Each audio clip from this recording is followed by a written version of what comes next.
मित्रांनो, तर आपण कळत आहे संपूर्ण भारत यात्रा त्यातील 31व्या दिवशी नव्हे मी कोटेश्वर महादेव मंदिराच्या दिशेने प्रवास करत होतो भारत पाकिस्तान बॉर्डरनी. तर तिथं लखपत या गावाच्या अलीकडे एक छोटंसं खेडेगाव लागलं. तिथं नव्हे पूर्ण मी जवळपास 100 ते 120 किलोमीटरचा प्रवास केला होता. मला कुठंच मध्ये हॉटेल वगैरे नव्हतं लागलं. तर तिथं मला पहिलं किराणा मालाचं दुकान दिसलं. तिथं नव्हे मी थांबलो किराणा मालाच्या दुकानात.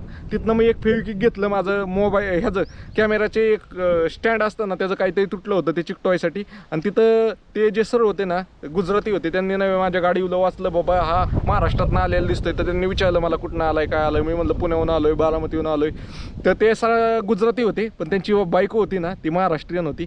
ते पण गुजरातीच होत्या मॅडम, पण त्यांना मराठी चांगले येत होते, कारण ते यांच्या 2-3 पिढ्या महाराष्ट्रातच राहिल्या होत्या.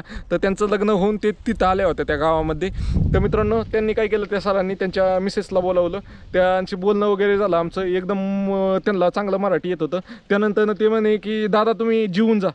तर मी म्हणलं नको जेवायला, मग पुढं जा एक मंदिर आहे तिथं जेवायला थांबायचा माझा विचार आहे. तर ते म्हणे की तुम्ही तुमच्या बहिणीच्या घरी आलाय असं समजा आणि जेवायला थांबा. तर मित्रांनो, असं म्हणल्यावर मला पुढं काय बोलताच आलं नाही. तर मित्रांनो, त्या ताईने आपल्यासाठी खास जेवण बनवलं. त्या सरांना पण खूप आनंद झाला की आपल्या महाराष्ट्रातला माणूस आलाय, कारण त्यांचं सासरवाडीचं महाराष्ट्र, त्यामुळे त्यांना पण आनंद झाला. चांगलं जेवण वगैरे केलं.